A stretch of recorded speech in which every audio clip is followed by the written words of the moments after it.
Dalam jagat spiritual dan kepercayaan yang hidup di tengah masyarakat Nusantara, terdapat sebuah istilah yang begitu akrab namun seringkali diselimuti misteri, yaitu khodam.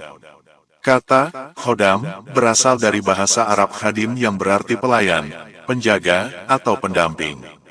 Namun, dalam tradisi mistik dan kepercayaan lokal, khodam dipahami lebih luas. Ia bukan sekadar pelayan, melainkan sebuah entitas gaib, sebuah energi, bahkan kadang dianggap sebagai makhluk halus yang mendampingi seseorang sepanjang hidupnya.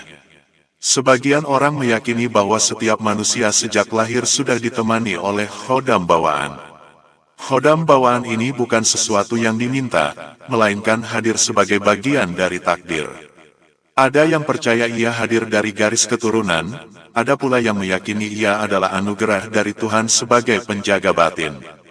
Bentuk dan sifat khodam bawaan ini bisa berbeda pada tiap individu, ada yang berupa sosok prajurit gaib, ada yang berupa ulama berjubah putih, ada pula yang tak berbentuk namun hanya berupa cahaya, bayangan, atau sekadar bisikan dalam hati yang memberikan intuisi. Namun, tidak sedikit pula orang yang mendapatkan khodam bukan sejak lahir, melainkan melalui jalan spiritual. Seorang murid yang menekuni ilmu hikmah, zikir, wirid, atau riyadah tertentu, bisa menarik kehadiran khodam sebagai wujud bantuan gaib. Ada pula yang melalui wasiat guru, penarikan pusaka, hingga perjanjian khusus yang diwariskan turun-temurun. Dari sinilah muncul beragam cerita tentang khodam keris, khodam cincin, khodam batu akik, hingga khodam kitab kuno. Khodam seringkali dipandang sebagai penjaga, pelindung, sekaligus pemberi pertolongan. Konon, seorang yang memiliki khodam bisa memiliki firasat kuat ketika bahaya mengintai, bisa selamat dari kecelakaan, atau diberi kemudahan rezeki dalam situasi sulit. Ada pula yang mengaku mendapat ilmu laduni, kebijaksanaan mendalam, bahkan kemampuan luar biasa dari khodam pendampingnya. Namun, semua ini kembali pada niat dan jalan spiritual si pemilik. Khodam yang hadir karena jalan doa dan riyadah biasanya dipenuhi energi kebaikan, sedangkan khodam yang datang melalui perjanjian dengan makhluk halus terkadang membawa dampak buruk yang tersembunyi. Di balik itu semua, khodam memiliki lapisan misteri yang menimbulkan rasa penasaran. Bagaimana wujud sebenarnya? Apakah ia makhluk berwujud nyata seperti manusia, atau hanya berupa energi tak kasat mata? Sebagian orang yang memiliki penglihatan batin menggambarkan khodam dalam rupa yang beraneka ragam, ada yang gagah perkasa, tinggi besar, berwajah menakutkan, ada yang berparas lembut penuh cahaya, bahkan ada pula yang hanya berupa bayangan samar atau suara tanpa rupa. Keberadaannya tidak selalu bisa dipahami dengan akal, melainkan hanya dirasakan melalui hati dan pengalaman. Namun, satu hal yang pasti, khodam bukanlah Tuhan, bukan pula malaikat yang suci tanpa dosa. Ia hanyalah makhluk ciptaan, sama seperti manusia, jin, atau malaikat.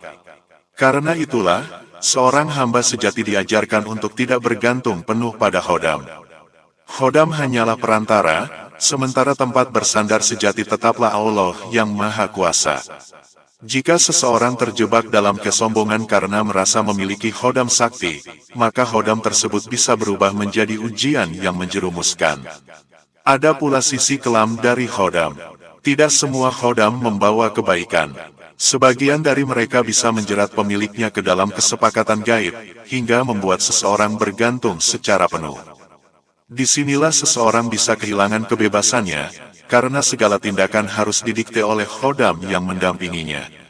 Sebagian kisah bahkan menceritakan orang-orang yang hidupnya hancur karena salah dalam memelihara khodam, atau karena khodam yang semula membantu, kemudian menuntut balasan yang berat.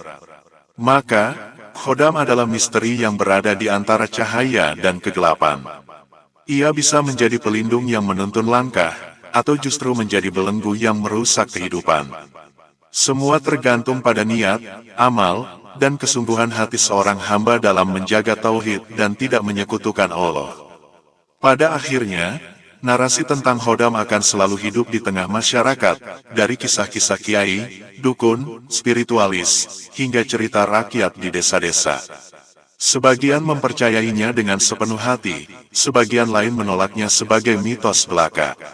Namun satu hal yang tidak bisa dipungkiri, Khodam telah menjadi bagian dari warisan mistis Nusantara, yang mengajarkan kita tentang kekuatan tak kasat mata, tentang rasa takut dan rasa kagum, tentang keimanan dan ujian, tentang manusia yang selalu mencari teman dalam kesendirian hidupnya di dunia fana ini.